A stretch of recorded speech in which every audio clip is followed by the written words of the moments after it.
position of being right before Martin Luther King. But his speech was profound. He spoke about the dangers of being silent in the face of injustice. And he also talked about the urgency and the importance of us to understand the bonds between us and the strength that comes through our unity. He said, and I quote, "The time, I believe, has come to work together, for it is not enough to hope together. It is not enough to pray together, to work together."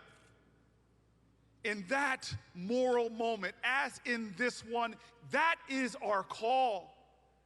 It is our strength. It is our hope. It lies within our ability to come together as diverse peoples, to stand together resolutely and to work together. I say this because I have been all over this country speaking to what I believe is the challenge in this time. This is not a moment in our nation about left or right. It is a moment of us knowing right and wrong. And too much in America right now, we are a nation increasingly divided. God, when it comes to our purpose, we need a revival in America of civic grace. We need in our country to understand that patriotism is love of country, and you cannot love your country unless you love your fellow countrymen and women. And love is not sentimentality, it is and calls for sacrifice and struggle. It calls to working beyond our differences to find common ground, to affirm the truth that we share common values, that we have common purpose and common cause, and thus we must stand on common ground. And I come here today to say to you with this spirit, knowing this urgency, knowing the need to bring this country together, to reaffirm the truth that America's support for Israel is common ground. America's partnership with Israel has never been and must never become a Republican issue or a Democratic issue. It must always be an American issue, a bipartisan issue, our issue. This is our truth. It reflects our love of all people. It is this deep bond between the United States and Israel that has always derived its power from the fact that it has very little to do with what party or person is in power in either country. It has to do with the truth of who we are, how we treat each other, how much we're willing to sacrifice for each other, how deep our love is.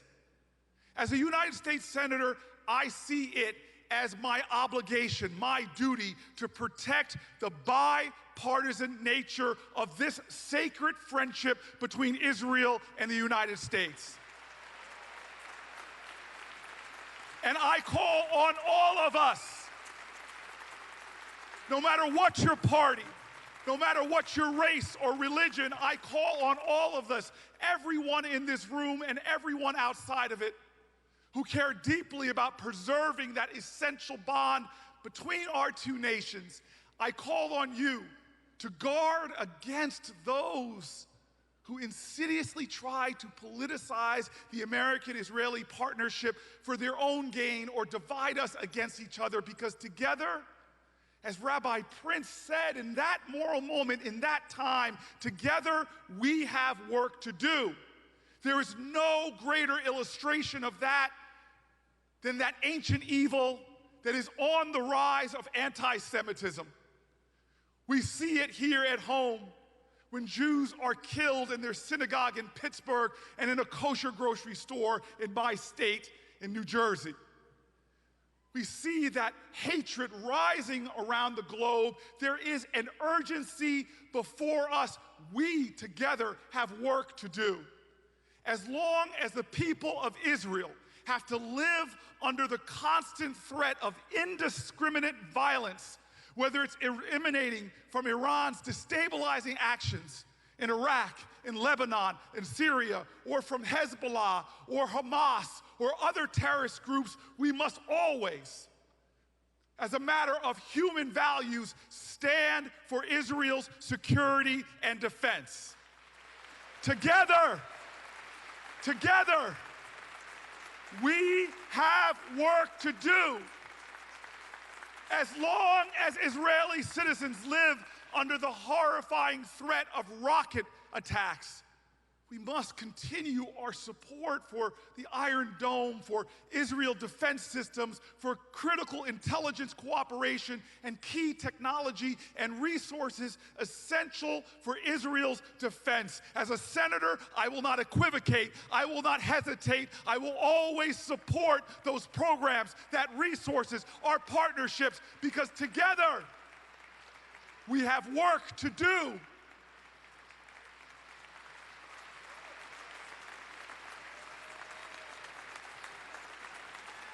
When amendments are introduced in the Foreign Relations Committee to try to block aid to Israel, when the dangerous boycott, divestment, and sanctions BDS campaigns try to undermine and isolate Israel, silence is complicity. We must always speak out against them. We must always stand against them. Together, we have work to do.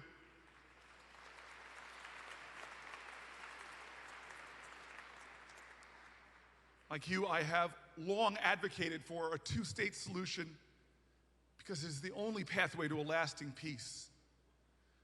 Those of us gathered together here today know that we stand for Israel's safety, security, and the right to exist as a Jewish state. We know that we must also, therefore, then stand for the human dignity, the human rights, the safety and self-determination of the Palestinian people.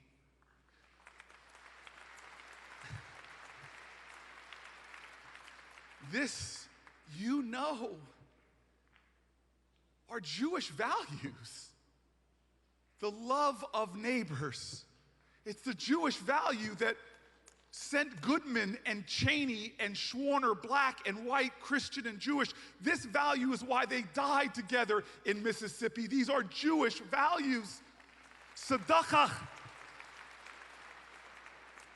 and chesed, it's core to the very ideals of what it means to be a human. It is Jewish values said by Hillel, if I am not for myself, who will be for me? If I am only for myself, then what am I? These are Jewish values. It's the song sung during the high holidays.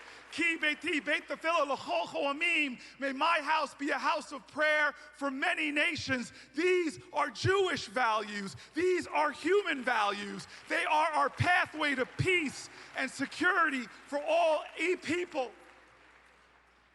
Lasting peace will be achieved when we renounce hatred and terrorism, when we sit down with our neighbors, Jew and Muslim, Israeli and Palestinians, and forge a pathway to that which has been dreamt of for generations.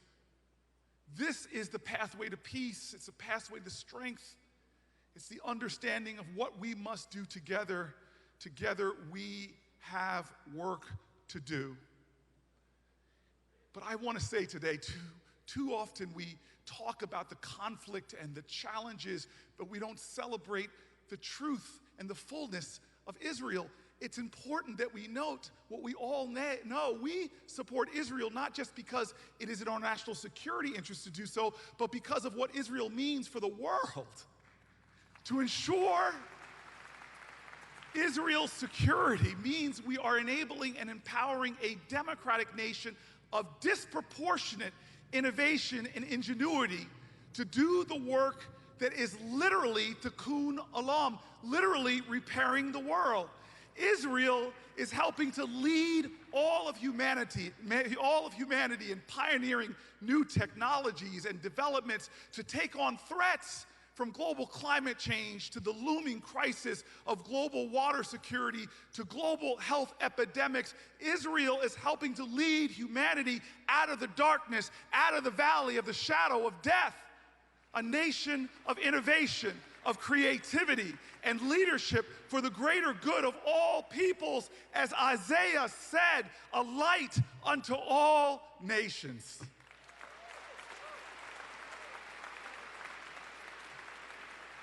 A light unto all nations. Those are Israel's values, and those are American values.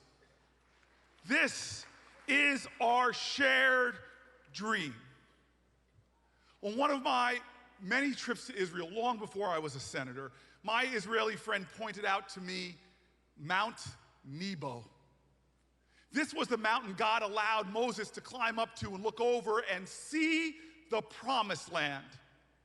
It is also the mountain that Martin Luther King spoke of in his final speech of his life when he said, I have been to the mountaintop, and I've looked over, and I have seen the promised land. I may not get there with you, but I want you to know tonight that we, as a people, will get to the promised land.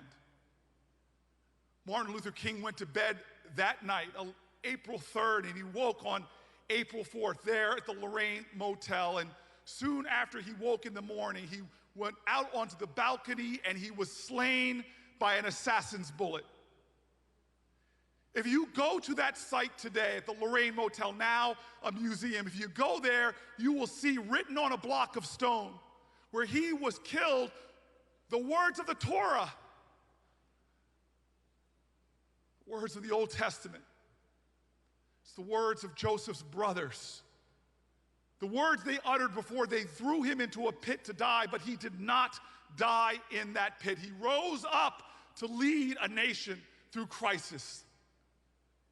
The words written there where King was slain, the words of Joseph's brothers are these: Behold, here cometh the dreamer.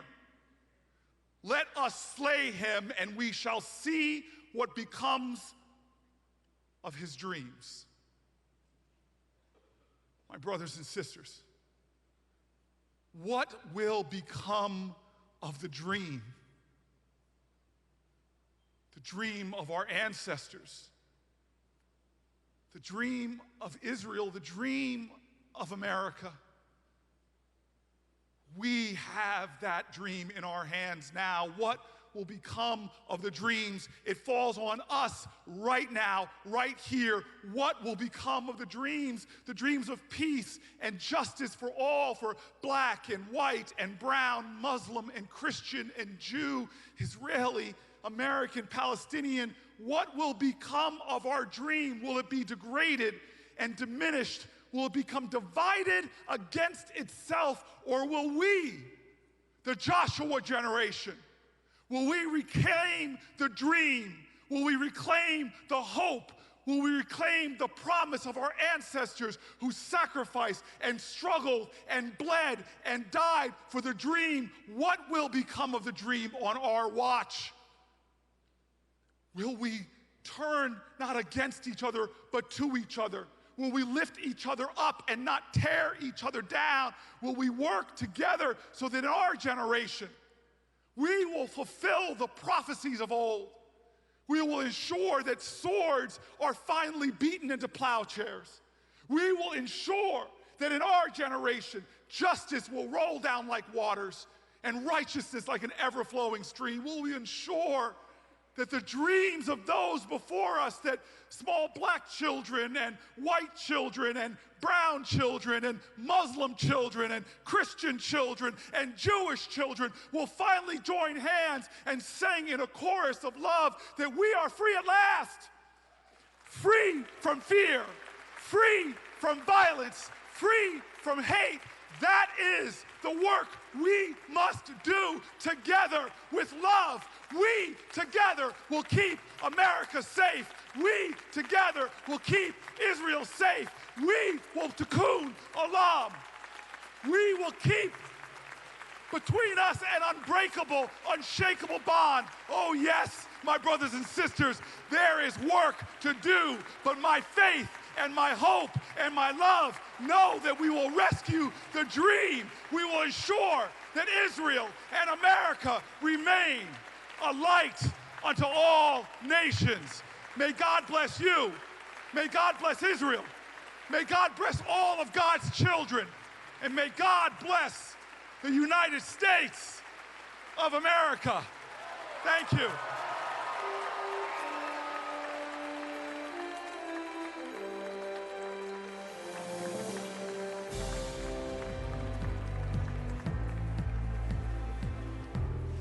As we grapple with the challenges, the really significant challenges of the 21st century, Israel has this real experience that we need to turn to, we can benefit from. The relationship between the United States and Israel is one of our most important relationships and strongest allies in the world. There's now become a growing relationship that's built between our economies.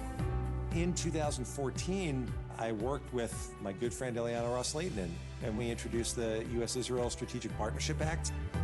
We looked at Israel, how can they contribute to the world? And we wrote a very comprehensive bill that would encompass all of those areas in terms of cybersecurity, in terms of energy, water conservation, space technology, innovations, you name it. We can find a partner in Israel.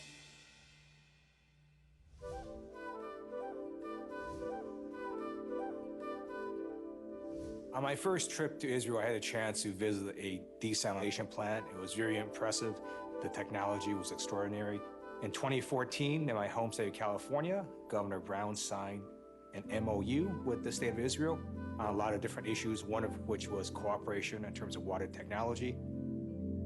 The intellectual capital that Israel puts together to solve their own problems, to be the master of their own destiny, is a really powerful part of the relationship that we can learn a lot from.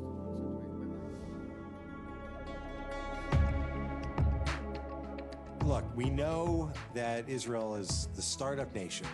People have heard that for a while. The threats that Israel faces on a regular basis from cyber attacks has led to some really significant advances. I think if you look at it in all aspects of our life, whether it's our own homeland security, our military, our financial security, our energy security, cybersecurity crosses all of these lines. And I think we've got to realize that in order for us to have a safer world for our children and grandchildren, we need to stick with our friends. I think that's what we need to make sure we're reinforcing here in our country.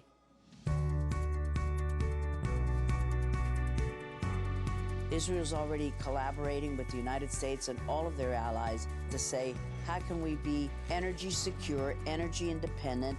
How can we make sure that climate change will not bring havoc to our country? Now that Israel's been able to open up areas of production in natural gas, we can learn and share some of that experience that we have. If we can learn from each other to keep getting better, it helps both of our economies.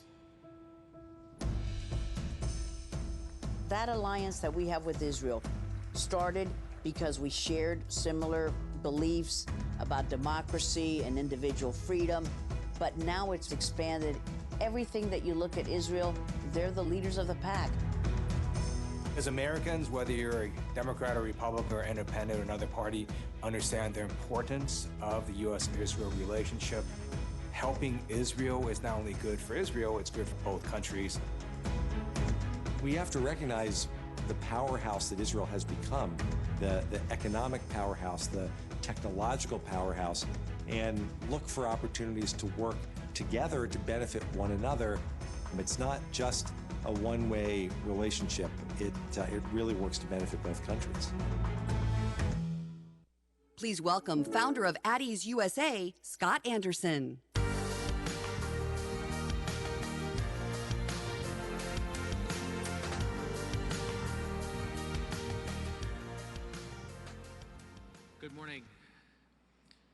I'm really honored to be here. Really, it's an honor to be here. I appreciate it so much. For those of you who haven't experienced it firsthand, the idea of military combat is incomprehensible. The stress, the knowledge that your life is in constant danger, the mental and physical toll on soldiers is profound. Nearly every soldier returns from war changed, but for some the struggle to readapt to civilian life can prove difficult, if not impossible. The fact that war causes deep psychological trauma is not new. As far back as World War I, they called it shell shock. But today, we know it as post-traumatic stress disorder, or PTSD. As many as 1 in every 5 veterans of the wars in Iraq and Afghanistan has suffered from post-traumatic stress. Sadly, studies show that many soldiers experiencing symptoms never seek treatment. The result? A shockingly high suicide rate among veterans. The idea of even one American soldier making such a decision seems horrifying, but in reality, an average of 25 veterans a day commit suicide. 25 veterans a day. I am not a veteran. I have not served our country, but as an American, when I heard these statistics, I felt compelled to act. In 2007, I founded At Ease USA, an organization based in Omaha, Nebraska, aimed at helping veterans and their families. To no one's surprise, much of the groundbreaking research being done on post-traumatic stress is happening in Israel. The Jewish state's leadership in PTSD research was born not of desire, but of necessity. In Israel, military service is compulsory. Nearly every young person is expected to serve. But in Israel, the front line isn't halfway around the world. It's around the corner. And you have an issue that impacts not only soldiers, but also a significant number of civilians. Researchers in Israel have developed approaches to both treat and prevent PTSD. Some of the most important work is being done at Tel Aviv University, and leading that effort is Dr. Yair Barhem. A core issue for sufferers of PTSD is that everyday situations can trigger symptoms. In Omaha, we are particularly interested in an online treatment program developed by Dr. Barhem and his team. Unlike other methods, the person is not forced to relive the trauma. This treatment is simple, and importantly, it's non-invasive, and it's completely groundbreaking. In cooperation with Creighton University and the University of Nebraska Medical Center, we became one of Tel Aviv University's first U.S. partners and testing centers. We have completed our first clinical trial with Dr. Barhem's technology, and we are almost complete with our second clinical trial. The results of research completed to date shows a significant reduction of symptoms. Anecdotally, some subjects report little to none, no symptoms.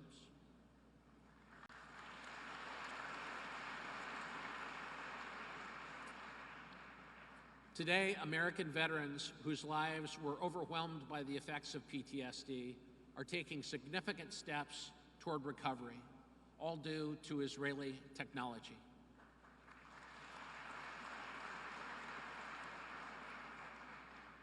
We are now among more than 50 American universities and government agencies working with Israel on this research, including the National Institute of Health and the Department of Defense.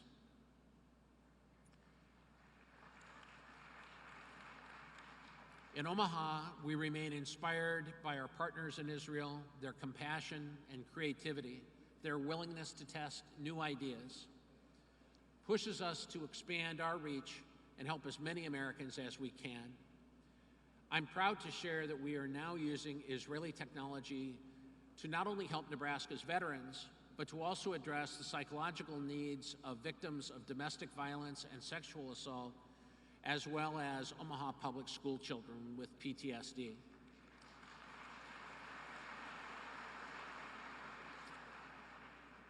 The research being done in Israel is impacting and even saving the lives of people here in America.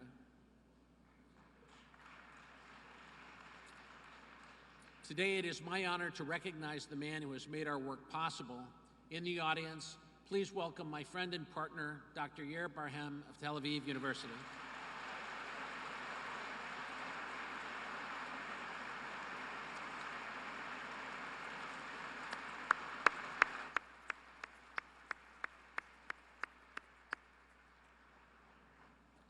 The friendship between our two countries makes this collaboration possible and undeniably effective. On behalf of my organization and the veterans we serve, thank you very much. Thank you.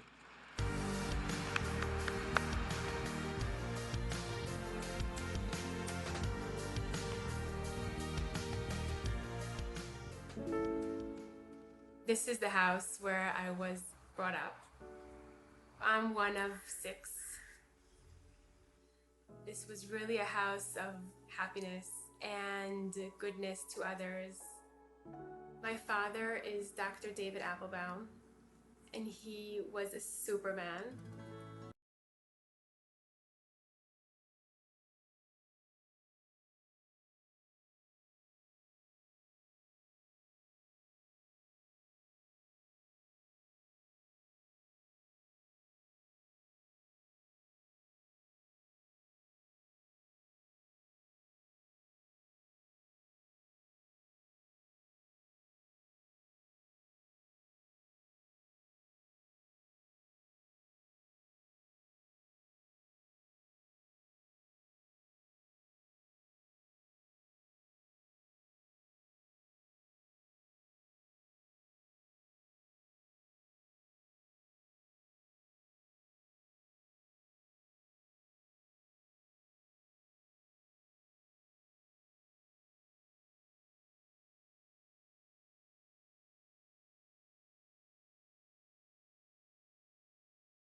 on behalf of AIPAC and its leadership, let me say thank you.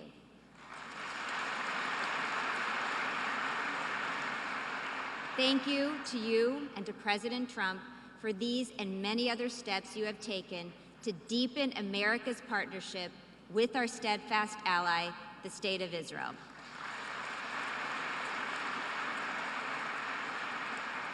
Ladies and gentlemen, please join me in welcoming a true friend of Israel and AIPAC, the Vice President of the United States, Mike Pence.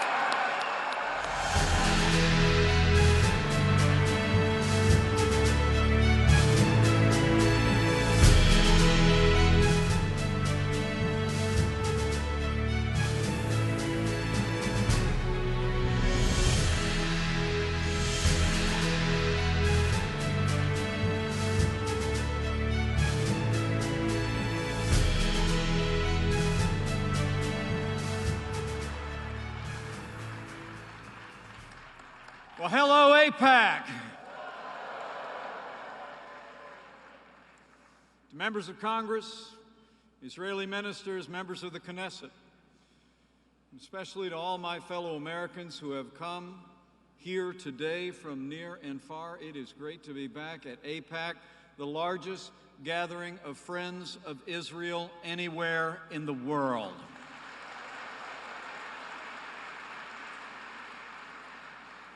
Thank you all for that warm welcome. And how about another round of applause for the team that put this extraordinary 2020 policy conference together? Betsy Korn, Mort Friedman, and the core of AIPAC, my friend Howard Cory.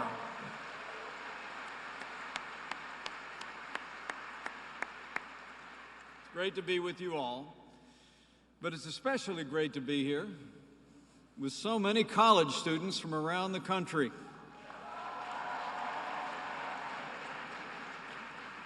If any of you get in trouble with your professors for skipping class, just tell them you were here in Washington protesting.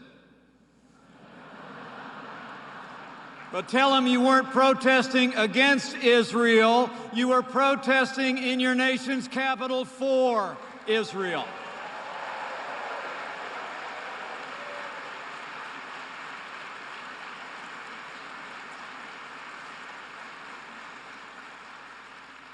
So good to be with so many friends. And speaking of friends, allow me to bring greetings from another friend of mine. And a man I believe is the greatest friend of the Jewish people and the state of Israel ever to sit in the Oval Office of the White House. I bring greetings from the 45th President of the United States of America, President Donald Trump.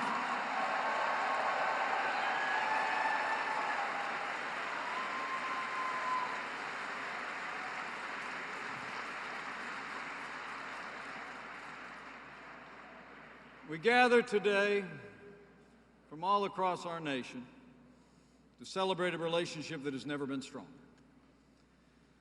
But we also gather at a time of concern for millions of Americans as our nation deals with the impact of the coronavirus. So allow me to address that for just a moment. First, to be clear, President Donald Trump has no higher priority than the health and safety of the American people.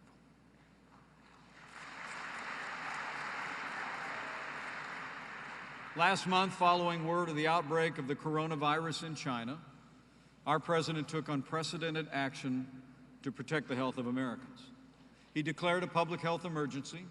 We suspended all travel to the United States from China, and we initiated an unprecedented quarantine efforts for Americans that were returning, even as the president established the White House Coronavirus Task Force, which has literally met every single day since. The president has directed me to lead a whole-of-government approach to address the coronavirus in this country, and we are doing just that.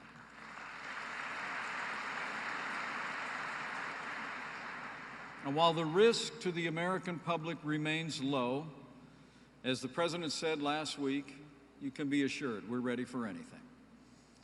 As of today, we have 43 cases that have been detected in the United States and another 48 cases among Americans who have been repatriated from China. The vast majority of Americans who have contracted the virus, I'm pleased to report, are recovering and doing well. But several patients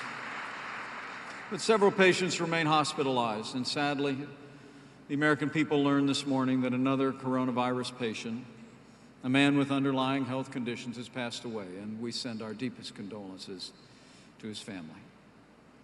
I would encourage all of you gathered here today to keep in your prayers all of those impacted by this disease across our country and around the world. And here at home, also keep in your hearts and prayers the extraordinary healthcare providers that serve this nation every day.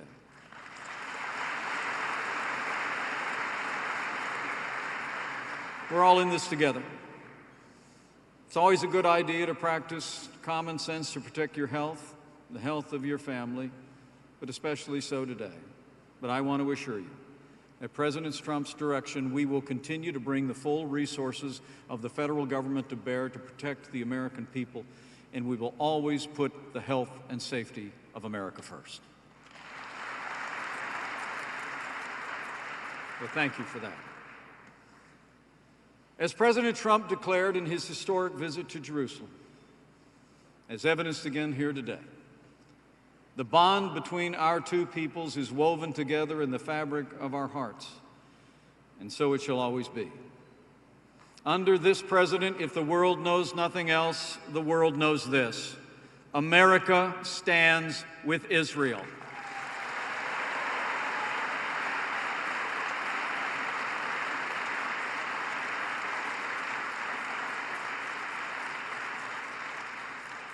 In January, it was my great honor, on behalf of the President and the American people, to address a ceremony in Jerusalem marking the 75th anniversary of the liberation of Auschwitz.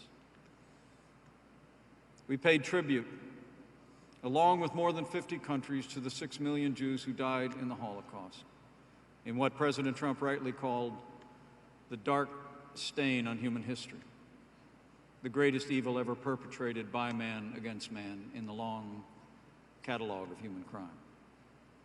But just as we honored the dead, we also honored the faith and resilience of the Jewish people, who just 3 years after walking in the valley of the shadow of death, rose up from those ashes to reclaim a Jewish future and rebuild a Jewish state. And I'm proud to say, as Vice President of the United States, the American people have been with them every step of the way since 1948. We stand with Israel today for the same reasons the American people have always stood with Israel. We stand with Israel because her cause is our cause. Her values are our values. Her fight is our fight. We stand with Israel because we believe in right over wrong, in good over evil, in liberty over tyranny. And we stand with Israel because we cherish that ancient promise that Americans have always cherished throughout our history, that those who bless her will be blessed.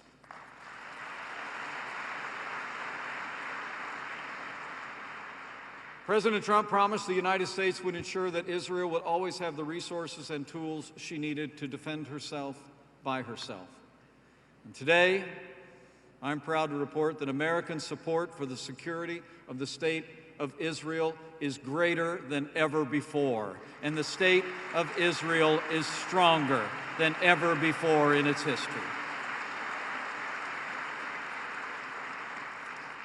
President Trump has also taken one action after another to evidence our support for Israel.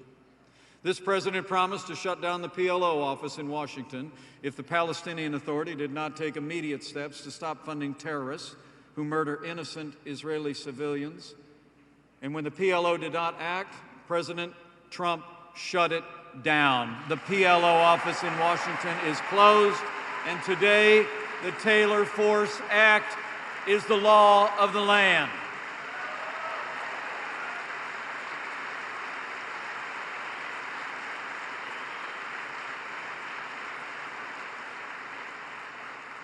This president also promised that America would no longer allow the United Nations to be a forum for invective against Israel.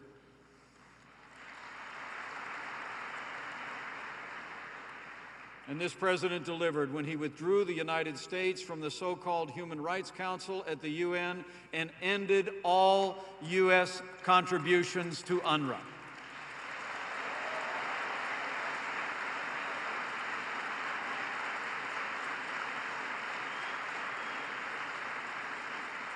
Our administration will never tolerate the suppression, persecution, or silencing of the Jewish people. We've stood up to anti-Semitism on the world stage, and we've stood up to it here at home as well.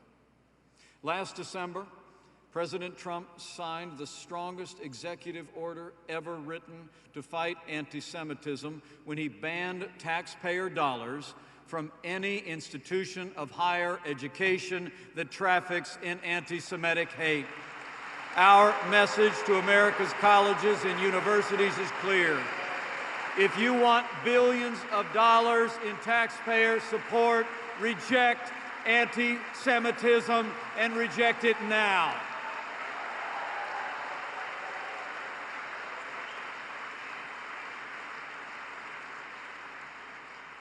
And President Trump has repeatedly done what no American president before him had the courage to do. Like when he recognized Israel's sovereignty over the Golan Heights.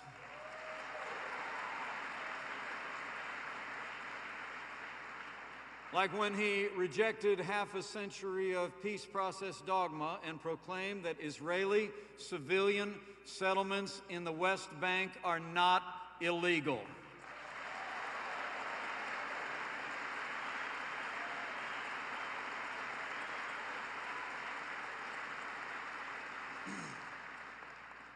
And as I had the joy of seeing firsthand just a few short weeks ago when I visited Israel in January, I had the honor to meet with Prime Minister Netanyahu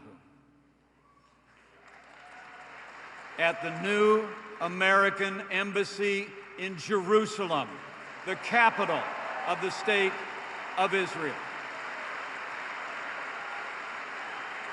What a joy.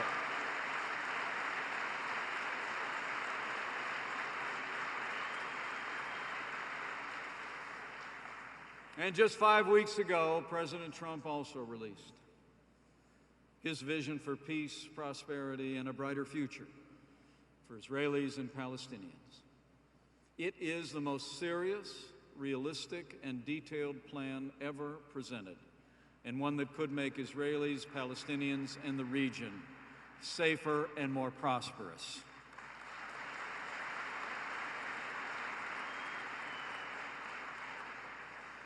The American people have always prayed for the peace of Jerusalem, and so we will continue to do. We believe our vision provides the very basis for historic progress toward true and lasting peace. Under President Trump's plan, Israel will not have to take any additional security risk. Not a single Israeli will be uprooted from their home, and Jerusalem will remain the united, recognized capital of the state of Israel.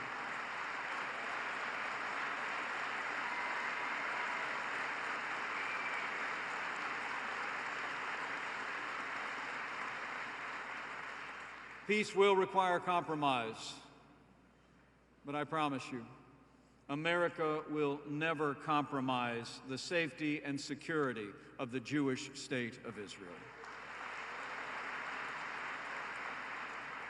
So we've been standing with our most cherished ally, and we've been standing up to our enemies. As the world and the region understands better every day, Israel isn't the problem in the Middle East. We all know who is.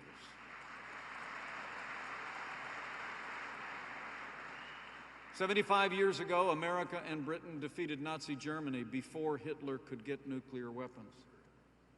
Yet 5 years ago, under the prior administration, misguided leaders of those very same nations signed a deal that would virtually ensure that Iran would obtain the same weapons. Then something extraordinary happened. The American people elected a leader, decisive and unafraid, as their president. And President Trump kept his word when he withdrew the United States from the disastrous Iran nuclear deal.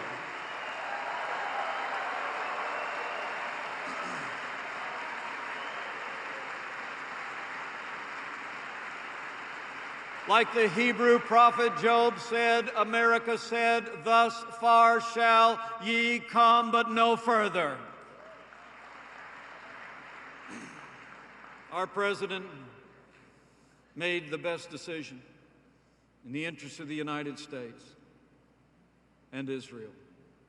But he also believed it was in the best interest of peace, because we believe a lasting peace can only be built on a foundation of truth.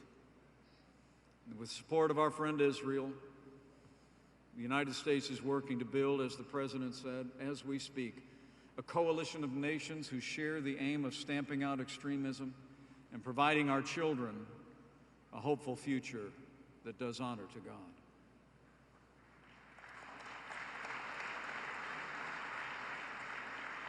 In what followed the President's historic decision, the United States implemented a maximum pressure campaign to change Iran's malign behavior, and we will hold the regime accountable for its destructive actions. And the campaign is working. The Iranian people are protesting against the regime. The Iranian economy is reeling under unprecedented U.S. sanctions. And now Iran must choose between caring for its people or continuing to fund its proxies, sowing violence across the region. Now, the President's made it clear. The United States of America is ready to embrace peace with all who seek it. And we truly hope for a better and more prosperous future for the people of Iran.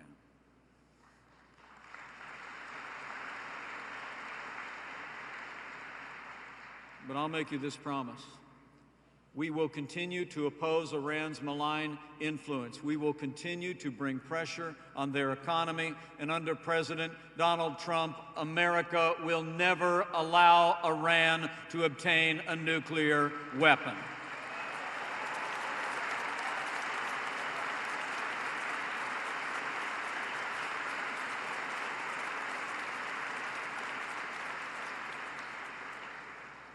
Quite a contrast from the recent past, isn't it? The last administration was sending pallets of cash to terrorists in Iran. This president has taken the fight to radical Islamic terrorists on our terms, on their soil.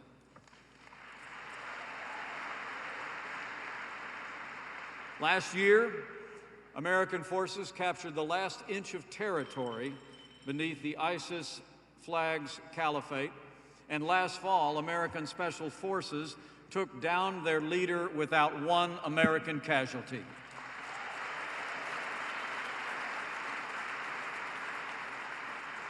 And when militants stormed our embassy in Baghdad on New Year's Eve, this president sent in the Marines and said, "No more Benghazis."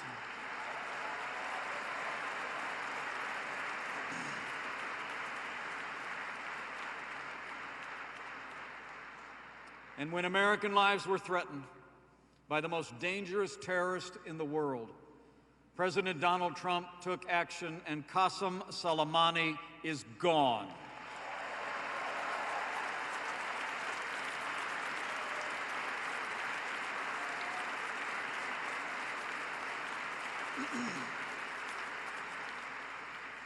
Now, you all deserve to know that every one of the leading Democrats running for president criticized President Trump's decision to take out Soleimani.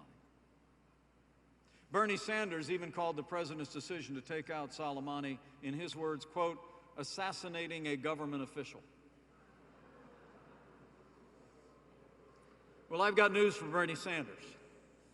Soleimani was not some government official. He was a terrorist. and President Trump was right to take him down.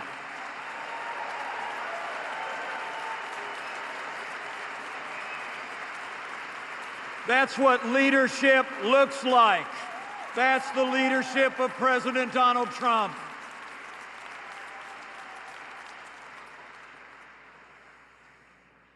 The days are over when the Jewish people were powerless to face threats of annihilation. And today, the United States stands shoulder to shoulder with Israel.